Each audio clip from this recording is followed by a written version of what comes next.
So this is the easiest way to install Android apps on Windows 11.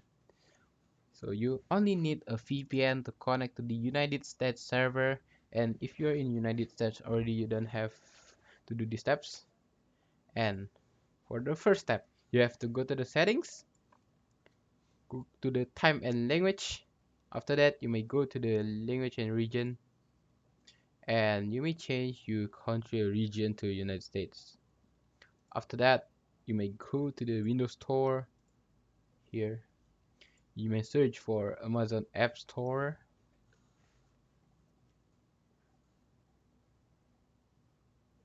It may take some time, just have to wait.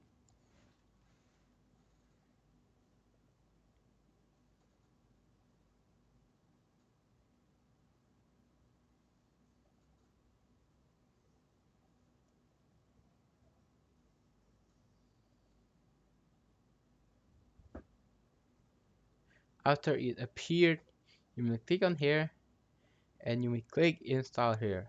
I have mine installed already, so I don't have to do this step. After that, you may let your Amazon App Store open while Windows Subsystem is setting up.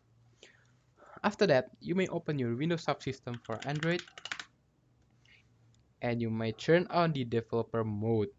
I have turned on already because it is used for the Windows Subsystem PacMan that we will be installing later.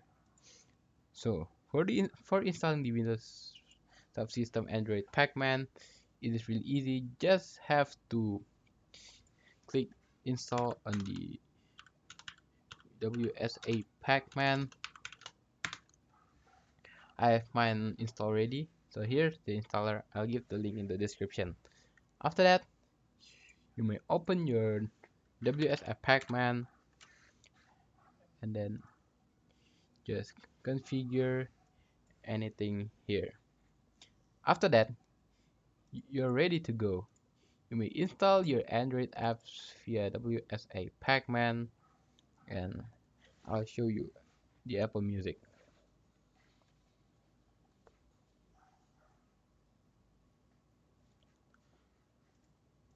After that, just open the app you've installed and you're just ready to go. And it is just 2 minutes tutorial, and the installation will be taking less than 5 minutes, especially if you have no any other issues. It will take less than 3 minutes instead of taking random scripts, random files, ADB and stuff. This is strictly just the easiest way to install Android apps. Thank you for watching.